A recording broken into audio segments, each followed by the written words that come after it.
What I want to do here within my 15 minutes, and I brought my little clock, is to work from a philosophical basis through notions of branding to practice. And in a sense, my conclusion is where, in a sense, we're beginning, which is branding online. So I begin with a question: what is? Okay.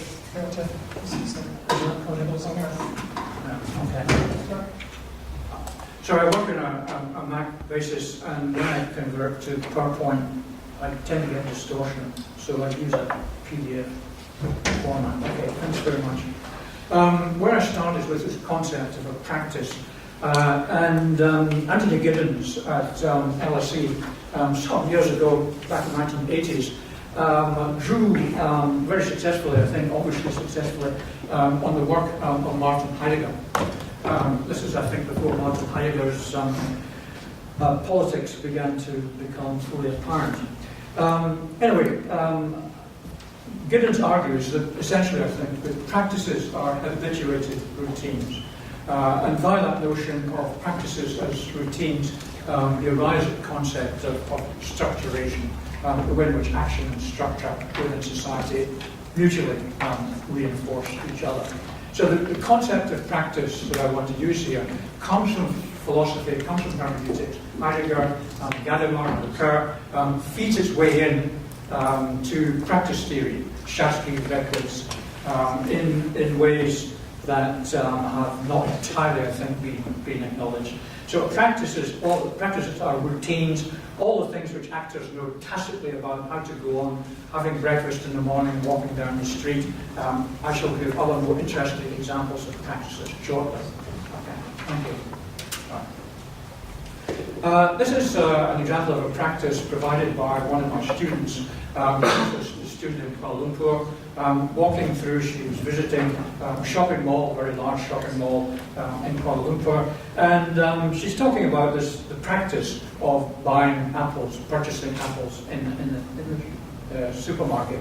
So let's take a simple one. She says, maybe the apples will look the same to the guys, no offense. This is a focus group. But she thinks the apple looks nicer, and like this apple looks fresher.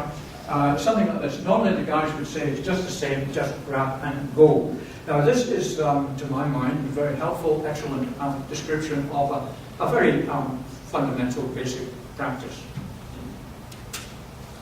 So to analyze it as a practice, I want to suggest that a practice, in the sense I'm using it, has got three fundamental aspects to it. And again, remember, I'm drawing on Giddens' work, and behind him, I think, Heidegger and Europe. So in this narrative of a discursive consciousness, Giddens separates, he's drawing on Heidegger's notion of ready to hand. Giddens talks about practical consciousness, so picking up these apples is practical consciousness. Talking in focus groups is discursive consciousness, or perhaps in a more Heideggerian way, reflective consciousness. And that is a dualism which can be challenged, I think, but essentially a Heideggerian dualism. So the three aspects of practice. First of all, in a practice, we look at the result, we don't look at the practice. To use Heidegger's, I'm sorry to retrace ground, which I'm sure is pretty familiar to many of you, but Heidegger uses, in Being and Time, the notion of a hammer. And hammering is the practice. Hammering, when it's going okay, we look at whatever we're hammering at.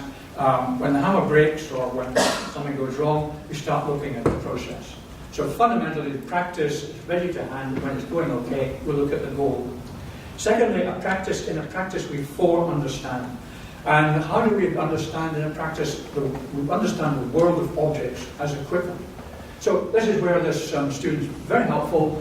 She talks about apples, using apples as having flaws or not having flaws. Why? Because apples are seen as equipment in the sense of providing health, or if they've got flaws, they're not providing health. So there's a understanding there of the world as equipment. Just as when you're typing on a keyboard, it's not made of metal or whatever, it's a functional object.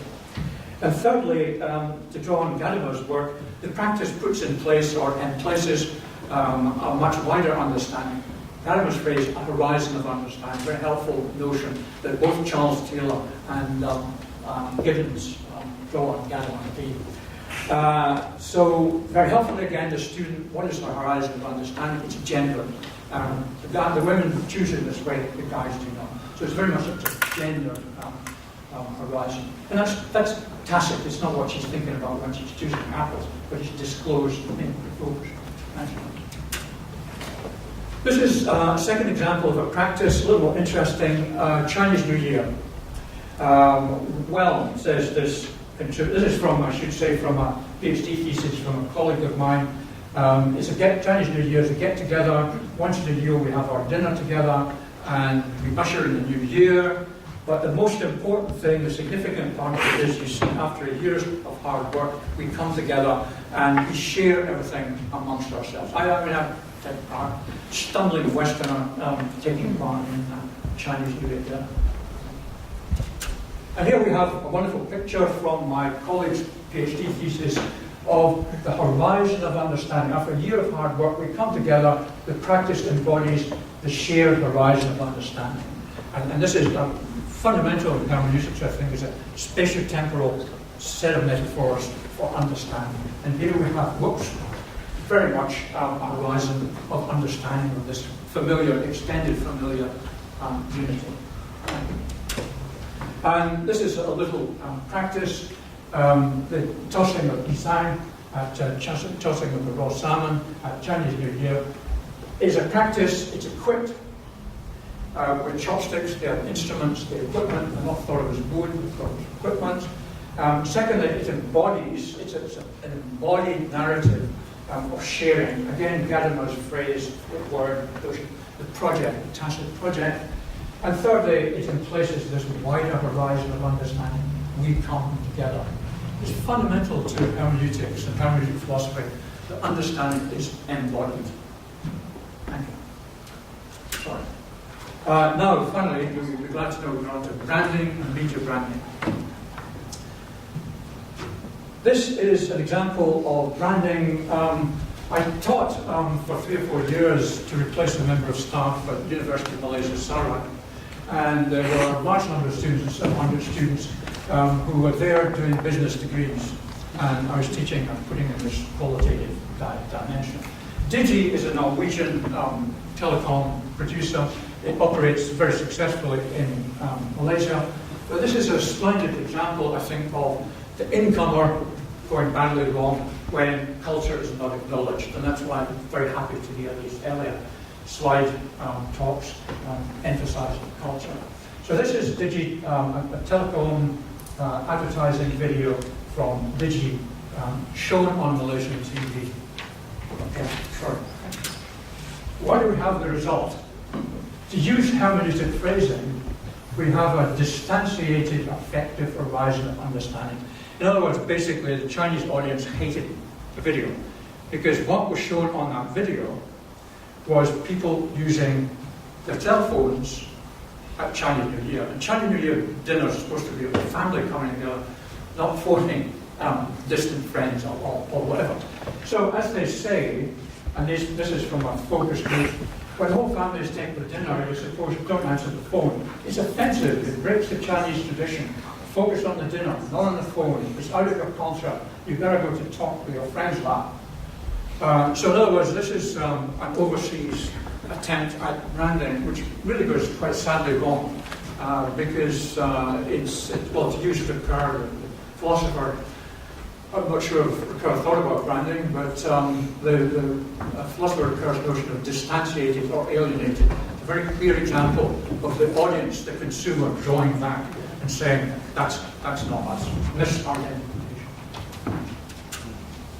This is another little example, possibly closer to home, of branding. Overseas universities branding their product in Malaysia, which I think after Brexit is going to become even more economically and culturally significant, to use that dualism that was used earlier. Here we have, I find it really quite interesting. There are 2 examples of branded university. One is Leicester and the other is Ohio. And remember, these are images from the internet, for branding narratives, branding slides, shown marketing these universities within Malaysia. Next slide, please. Sorry. What result we get here? On the one hand, the whole issue about these slides and about branding is colour, green. That for one, I showed these images, these slides, in an institution, university, UITM, University Technology Mara, or as it used to be called, University Institute Technology Mara. It's a university in Kuala Lumpur entirely for Malays. It's part of the Bumiputra program within Malays. So we get here a Malay response to this Western branding of universities. One student says, we Malays were much into Islamic looks, and the colour itself is not much of what Malays use in their everyday life. We like to use very soft colours. So unless there's the marketing colour is not appropriate for an Islamic world, for this particular Malay culture.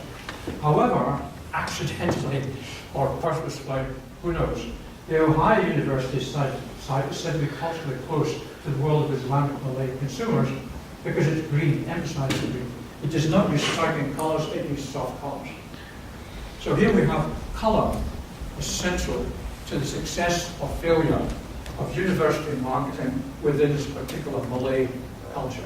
And there would be, the Malaysian government spends a large amount of money, as some of us know, on sending students to the UK and to the United States. So here colour is important. Okay. This is, I'll just go through this very quickly. This again is another example of branding from a company called Maxis. And it starts off, this is trying to brand telecommunications, cell phones. This is an initial image, these are subsequent images.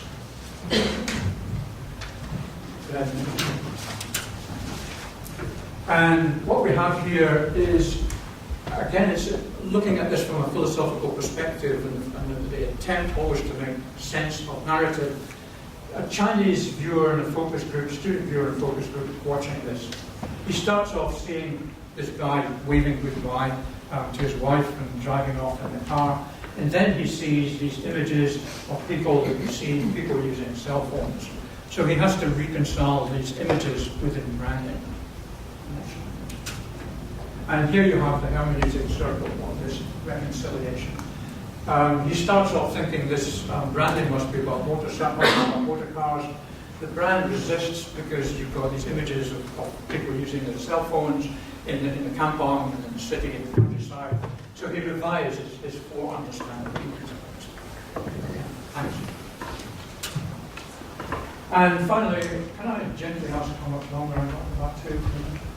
I've got 2 minutes. Okay. This is the material environment of branding. This is a very large shopping mall in Sunway in Kuala Lumpur. And if you look online at this particular YouTube, this actor talks about the mall being an adventure. The opening words of this branding video are adventure, everybody loves adventure. That's right.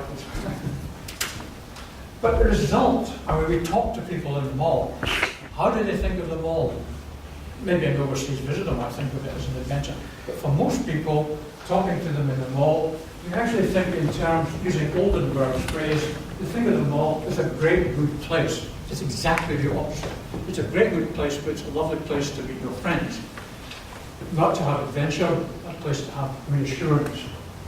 So people Chinese talks about basically the mall should play songs which suit everyone. It's a second home, this phrase keeps on, it's a second home, warm colours.